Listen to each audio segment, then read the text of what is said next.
dentro uma parte dentro, depois ele veio para trabalhar na segunda parte no treinamento, a gente viu ele ali, mas a primeira parte trabalhou com os equipamentos lá no laboratório. O Thiago Nunes ele vai ter que agora brigar contra o tempo, isso daí é fato. Porque ele poderia, se tivesse vindo já o ano passado, conhecer a característica de cada jogador. Tá na cara que ele receberia o Luan, o Sid Clay, alguns jogadores que estão chegando agora também, mas era um processo muito mais fácil para ele tentar adequar agora peças pontuais do que começar um trabalho para treinamento de um time. Se ele tivesse já pegado o Corinthians naquele momento, quando o Coelho assumiu, ele já teria pelo menos 8, 10 partidas do Campeonato Brasileiro para poder trabalhar esses jogadores que lá estão e conhecer a característica individual de cada um. Porque uma coisa é você analisar o jogador pela televisão, outra coisa é você estar no dia a dia com o cara. Então, o Thiago Nunes, ele não vai ter tempo perdido. Exato. Porque agora, Pascoal, começo de temporada, muitos treinadores acabam adotando aí o próprio rodízio. Principalmente o campeonato estadual, que é um campeonato que demanda talvez aí uma força menor, você não precisa jogar tudo que você sabe para poder avançar para a fase de mata-mata, que aí você começa a pegar os clássicos e aí começa a jogar mais sério. Mas o Corinthians ele não vai ter talvez essa possibilidade do rodízio imediato agora. Vamos perguntar isso para o Marcel Capretes? Bora! Olha lá, o Marcel Capretes na tela, o Mano vai fazer a primeira pergunta para ele. Capretes, o Mano tá cheio de perguntas aqui para você, segura a onda aí, hein? Vai lá, Mano. Fala, Capretes, boa tarde. Antes de mais nada, cara, porque agora esse momento aí, geralmente aí de pré-temporada, começam as especulações aí, muitas coisas brotam na internet. Ontem até conversando com o Sormani, existiu aí um boato muito forte na internet a respeito aí do Marinho no Corinthians, porque ele não se apresentou com a delegação do Santos na tarde de ontem, e aí as pessoas começaram a cogitar e especular a possibilidade do Corinthians contratar o Marinho, já que naufragou o negócio do Michael do Goiás. O pessoal falou, pô, o Marinho tem a mesma característica, joga aberto, é um cara habilidoso, é um cara rápido. Existe tal especulação realmente internamente no Corinthians, ô Caprese, por favor? Tudo bem, Mano? Bom, é o seguinte, esse nome não foi especulado. Agora, faz sentido se a gente falar que o Corinthians procura um jogador de lado de campo. Quando o Timão desiste de contratar o Michael, ele não desiste de contratar um jogador para essa posição. 2 nomes, o Corinthians fez sondagens e essa informação eu já confirmei aqui no Corinthians. O Rony, jogador do Atlético Paranaense, o Corinthians fez uma sondagem sobre valores, ficou assustado com o valor da multa para times brasileiros, não fez propostas. E ontem surgiu o nome do Christian Dayomé, jogador que tem 26 anos, atuou ano passado pelo Independiente Del Valle do Equador, campeão da Sul-Americana, que inclusive na semifinal eliminou aqui o próprio Corinthians. Esse jogador pertence ao Atlético Nacional da Colômbia, clube que também vai disputar a Florida Cup, então o Corinthians pode ter um entendimento com os dirigentes lá nos Estados Unidos. Agora, ele já assinou um pré-contrato com um clube que vai disputar a Liga Norte-Americana. A informação que a gente tem é que o Dayomé estaria disposto, de repente, até a quebrar esse pré-contrato para jogar no Corinthians, até porque seduz mais o jogador atuar aqui no Brasil do que atuar na Liga Norte-Americana. Então, esses 2 nomes, o Corinthians fez sondagens, essa informação eu confirmei. Sobre o Marinho, não tenho essa informação, agora faz sentido se a gente confirmar que o Corinthians quer um jogador para o lado de campo. Chegou o Davó, menino, o André Luiz treinou muito bem hoje, ele que veio da Ponte Preta, estava emprestado ao Fortaleza, eu acompanhei a atividade aqui, ele pelo lado do campo ali incomodou bastante, fez gols, ele foi bem. Agora, se vai continuar para a sequência, só uma avaliação maior ali dos treinos do técnico Thiago Nunes. Perfeito. Agora, o Corinthians já fez a relação que vai da viagem para os Estados Unidos ou essa relação depende dos treinamentos, depende da avaliação do treinador? Ainda não fez, por exemplo, né, Pascoal? O Marlon, ele treinou hoje normalmente. Inclusive, o Marlon, no trabalho de saída de bola, ele treinou como lateral direito na linha defensiva de 4, né? Até algo bem diferente do que fazia o Fábio Carille nessa saída de bola do Thiago Nunes. Porque o Michel Macedo está machucado, fez um trabalho à parte aqui com o Everaldo, que também se recupera.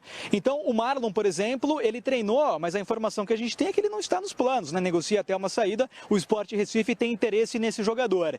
Então, a lista ainda não saiu e não necessariamente também, né? O jogador que estiver na lista é o que vai ficar para a sequência da temporada. O Corinthians ainda tem um elenco inchado, né? São vários zagueiros, por exemplo, que estão no elenco. Então, saídas ainda não estão descartadas. Mas te respondendo, Pascoal, ainda não tem uma lista oficial que o Corinthians divulga. O time viaja domingo, meio-dia, sai de Viracopos, mas ainda não há essa lista.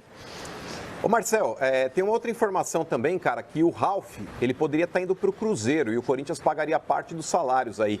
Existe realmente essa transação e, em contrapartida, o Corinthians poderia estar pegando alguém do próprio Cruzeiro para colocar no seu elenco? O Facincani trouxe uma informação essa semana aqui de que o Corinthians mantém o interesse no Dedé ainda. Pois é, essa seria, na verdade, a troca dos sonhos, imagino, né, mano, para todo corintiano, né? De repente o Ralf pelo Dedé. Agora, o Ralf tem sondagens de clubes de fora do país, né? Do futebol chinês, onde ele já atuou, e também do mundo árabe. O Cruzeiro, o Adilson Batista, teria dito que não conta muito com o Ralf, não é o perfil de jogador que ele gostaria de ter. Mas o Corinthians vai negociar o Ralf, paga salários normalmente, tanto do Ralf como do Jadson. Inclusive, o Ralf nem tem aparecido aqui no CT. O Jadson tem, né? Esse é o detalhe. Os dois foram liberados, não vão permanecer. O Corinthians, até que eles arrumem outros clubes, vai pagar, né? O Corinthians vai pagar os salários, mas o Jadson tem vindo normalmente aqui no CT. Ele não trabalha com o restante dos jogadores, mas até para manter a forma, ele tem treinado na parte interna, na academia do Corinthians. Já o Ralf nem tem aparecido. O Corinthians vai negociar esses dois jogadores, aguarda propostas. Os agentes dos dois têm trabalhado também, mas essa informação de troca o Corinthians avalia, né? Até porque dificilmente alguém vai pagar pelos direitos, eles têm contrato até o final do ano. O Corinthians liberaria de maneira gratuita tanto o Ralf como o Jadson, já que eles não fazem parte dos planos, mas essa é uma saída interessante, viu, mano? De repente um negócio que o Corinthians consiga envolver tanto o Ralf como o Jadson em troca com outros clubes. Perfeito. Caprete, obrigado pelas informações, obrigado pela sua presença aqui conosco no Fox Sports Rádio. Sempre é um prazer tê-lo aqui. Obrigado, boa tarde para você. Obrigado aí no Corinthians. Rapaziada, hoje a apresentação do Sidney Clay, essas informações do Corinthians, é o mercado. O Corinthians então tem um sonho ainda. É um jogador de beirada de campo, é isso, mano? Falta pro Corinthians, talvez essa é a única posição que esteja buscando agora então, no mercado. O Marinho, só para explicar, o Marinho então é especulação. Eu conversei com algumas pessoas dentro do Corinthians também que disseram que isso daí brotou na internet aí, mas que não existia absolutamente nada. Até porque o Marinho, à noite, ele deu uma justificativa ao Santos, dizendo que teve problemas particulares e que hoje já estaria treinando com o Santos, à tarde. Então é bom ficar esperto em relação a isso. Ele não apareceu. O Sanches também não apareceu no Santos. O Sanches tinha uma possibilidade de ir para o Grêmio, não é? O Sanches, eu tinha noticiado aqui que o Santos não devia nada para o Sanches. E sim para os empresários. E sim para os empresários. Ele deve sim um dinheiro para o Sanches, mas está sendo pago. Estava faltando pagar um X. Esse X, pelo que eu fiquei sabendo, foi dividido em algumas parcelas e o Santos estaria pagando. A informação que eu tenho é essa. Ele também não apareceu. Então ontem no Santos não apareceram o Sanches, apareceram o Sanches, o Marinho. E teve mais um Cueva outro apareceu ou não? Cueva treinou normalmente. Teve mais um que não apareceu. E o Soteldo. O Soteldo porque perdeu o voo. Sabe aquelas histórias que o jogador adora contar, né? Mas que também já disse que vai estar, já explicou. Isso a gente escuta sempre do Benjamin, né? Sempre chega um dia depois, 2 dias depois. Sabe o que é? Como é que ele fala, mano? Sabe o que é? O avião? Perdi um voo, cara. Pô, foi fazer uma conexão. Aqui no Rio não tinha teto, cara. Tem que fazer uma volta em Nepal. Aí não consegui depois voo pra voltar, meu. Pô. 5 dias depois eu cheguei. E elas conversam no Benjamin. Mete o louco. Ele tá sumido, já tem o que nem sei mais quando que ele foi embora, hein? Eu já perdi a conta de quanto tempo ele tá de férias. Eu não lembro da face dele mais. Nem eu. Se ele cruzar pela rua, eu não sei quem é. Você tá cometendo uma injustiça. O nariz dele, você lembra? Quem vai esquecer o nariz daquele tamanho? Talvez eu me recorde assim, porque se eu ver um cara com bico de Concorde, aí dá pra gente saber quem que é. Então, essas são as notícias do Corinthians.